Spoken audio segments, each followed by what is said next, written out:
le curé décida de faire une interro surprise aux enfants.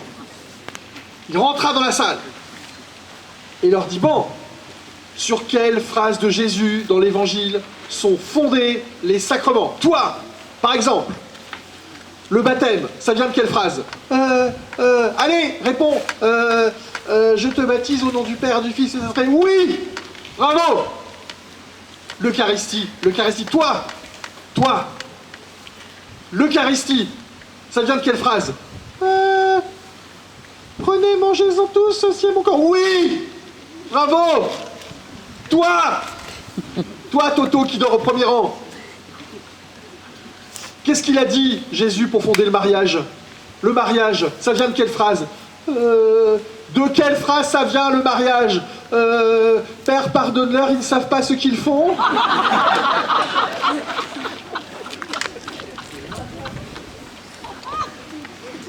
Il n'en est rien, je vous rassure. C'est pas cette phrase-là. Ceux qui ne savent pas, je leur dirai à la fin. Au contraire, le Seigneur valorise toujours, durant toute sa vie publique et son enseignement, l'alliance, c'est-à-dire une certaine manière de se donner et de se recevoir, dans une forme de durée, de fidélité. Et nous savons que l'alliance, pour nous, ça symbolise toujours quelque chose de fragile. Nous savons que si le Seigneur, lui, est toujours constant, toujours prompt à se donner, de notre côté à nous, c'est moyen. Dans la première lecture que nous avons entendue, qui est tirée du livre de l'Exode, c'est Dieu qui prend l'initiative de nous parler. Et il nous parle par Moïse. Et il nous parle des sacrifices, en disant « Je vais fonder notre alliance sur un moment que vous n'oublierez jamais. » Et à l'époque, on n'avait pas grand-chose sous la main, c'était sous la forme d'un sacrifice d'animaux. Ce sang versé est comme pour ne jamais oublier que la vie est en jeu. Dans la deuxième lecture, on nous explique, dans la lettre aux Hébreux, que ça va un peu plus loin. Il n'y a plus besoin de sacrifice, il n'y a plus besoin de temple, il n'y a plus besoin d'aller chercher je ne sais où l'alliance avec Dieu.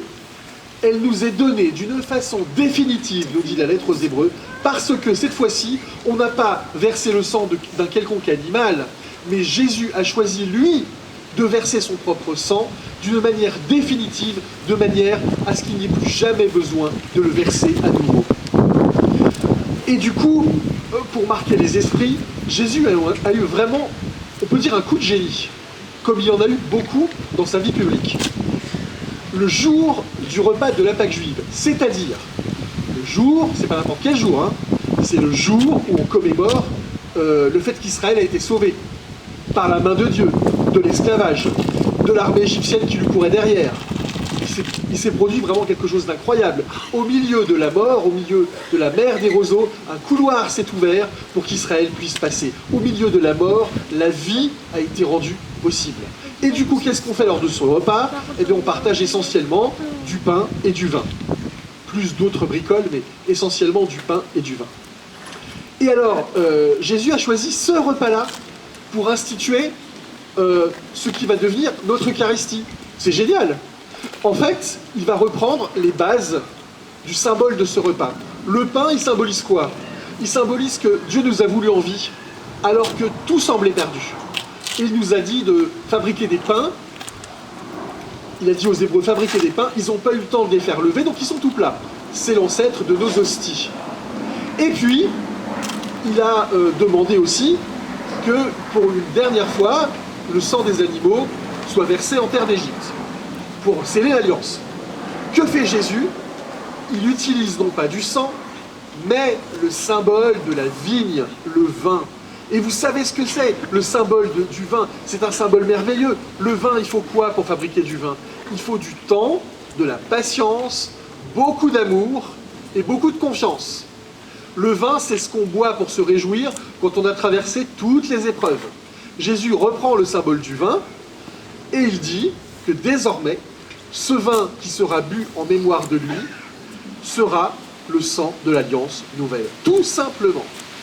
Une manière de reprendre ce repas de la Pâque juive et d'en faire quelque chose de complètement nouveau. Alors nous, dans tout ça, qu'est-ce qu'on peut faire? Première chose qu'on peut faire, c'est être conscient de ce qu'on reçoit. Quelque chose d'énorme. Jésus a choisi de nous donner pas simplement quelque chose, ce qui serait déjà beaucoup, entre nous soit dit. Il choisit de se donner lui. Je ne sais pas si vous avez autour de vous beaucoup d'amis, beaucoup de proches, qui seraient prêts, non pas à vous donner simplement quelque chose pour rendre votre vie meilleure, mais de vous donner leur propre vie. Ça ne court pas les rues quand même, vous savez. C'est un cadeau merveilleux. La deuxième chose qui est importante, c'est que la vie que Jésus nous donne n'est pas n'importe quelle vie. C'est pas juste la vie de quelqu'un de bien, qui a vécu des choses belles, qui est un exemple, qui est un prophète. La vie que Jésus nous offre, à travers ce que nous allons recevoir tout à l'heure, le mystère du corps et du sang de Jésus à travers le pain et le vin, c'est pas simplement une vie de quelqu'un de bien qu'il nous est donné, c'est la vie de Dieu en son Fils. Que Dieu veuille nous donner sa vie pour nous tirer, pour nous hisser jusqu'à lui, pour que notre chemin aille jusqu'à lui, que toute notre vie soit une propulsion jusqu'à lui, jusqu'à la vie du ciel. Et même que sur la terre, nous vivions déjà comme au ciel. C'est ça qu'on dit dans notre vers. Eh bien ça, c'est quelque chose d'absolument bouleversant et merveilleux. Ça veut dire que nous avons la possibilité, tout au long de notre vie, de faire grandir en nous l'amour de Dieu, de manière à pouvoir aimer comme il aime, bénir comme il bénit, pardonner comme il pardonne. Bref, lui ressembler de plus en plus. C'est ça que nous célébrons aujourd'hui à travers le mystère du don de la vie de Jésus. Il nous donne tout ça pour que nous finissions un jour ou l'autre quand même, avec beaucoup de patience, par ressembler à Dieu, son Père. Et le modèle pour y parvenir, c'est lui. Sacré chemin qui nous est proposé. Je ne sais pas si, sur la Terre, on pourrait trouver l'équivalent, je ne crois pas. On ne trouvera jamais un chemin pareil. On ne trouvera jamais une exigence pareille. On ne trouvera jamais un cadeau pareil. Et le troisième miracle, parce qu'il y en a un troisième, c'est que ce cadeau est si puissant, ce don est si grand, que depuis plus de 2000 ans, il invite des hommes, des femmes, des enfants, des jeunes, des vieux, des petits, des grands, à se rassembler pour le recevoir. Et aujourd'hui encore, plus de 2000 ans plus tard, sur ce terrain de la salle Jean 23, nous nous rassemblons encore pour recevoir ce cadeau. On n'a pas toujours une conscience très, très vive de ce qu'on va recevoir. On n'est pas toujours hyper conscient. Parfois, c'est même un peu automatique. Mais quoi qu'il arrive, laissons toujours un petit chemin ou un grand chemin dans notre cœur pour que Dieu puisse passer. Ne faisons pas de la réception du don de son corps et de son sang quelque chose d'automatique, de machinal, comme on va à un guichet. N'en faisons jamais quelque chose de répétitif, que l'on fait sans y penser, et que l'on répond du bout des lèvres. Parce que lui, Dieu, lorsqu'il se donne, il ne le fait ni du bout des lèvres, ni du bout du cœur, ni de façon automatique, ni de façon machinale, ni comme quelque chose de train-train quotidien.